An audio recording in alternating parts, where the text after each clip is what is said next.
Wait a minute. You just rattled off how many hours are in a year? Yeah, I think it's about 8,670 hours thereabout. If I'm correct, I hope I don't screw that up. So that's Fact checking right now. cool. I Sounded will. I'm gonna get my conversion out. I need to convert now Fahrenheit and Celsius. Eight Otherwise, I'm gonna get.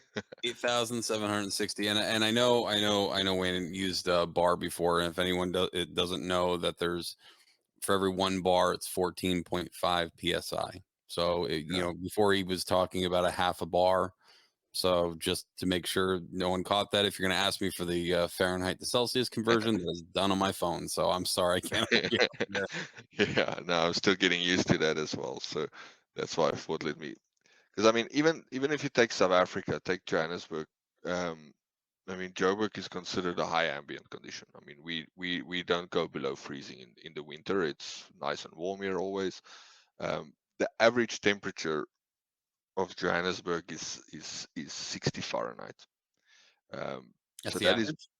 that's the average annual temperature of Johannesburg. So that is lower for most of the, especially in Europe. It's lower, much lower than that. Um, and then also in North America, depending on where you are, um, you've got that. So, I mean, the reason why I'm saying that is if you need to look at the annualized side of like, and when do you really need this? When do you need this?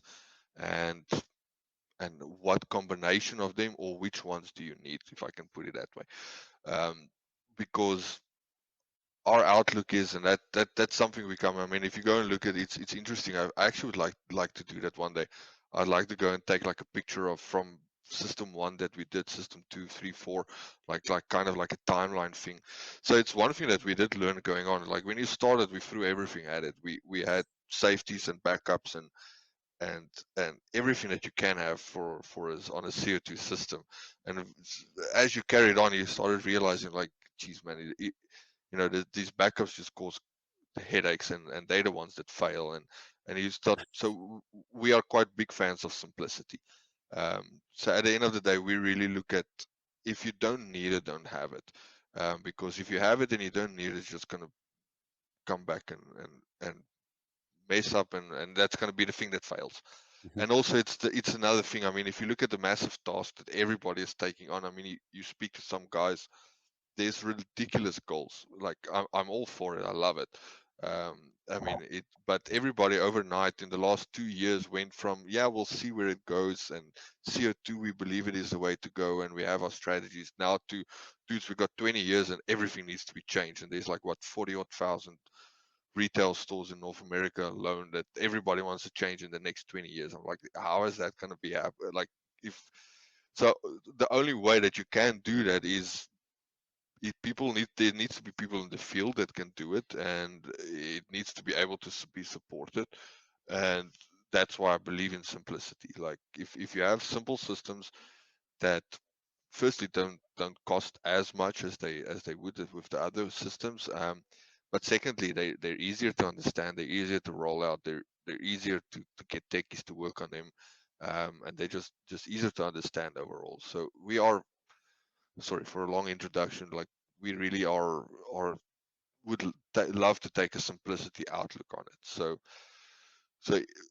if you want to go then delve into high ambient strategies, like I said, basically all of them you can is based around mitigating the flash gas of a system in when it is, how can I say it, in transcritical operation mode. So again, to get away the false or the facts that's out there saying that CO2 can't operate at high ambient conditions. It can. The thing is just, you do lose your efficiency, but you can pull it back. But it's nothing that says it can't operate when it gets that warm. I've heard that a lot, where people say like, we need to have these systems and these high ambient strategies in place, otherwise the system won't work when it gets to those temperatures. It will. You're just not going to have the most efficient system.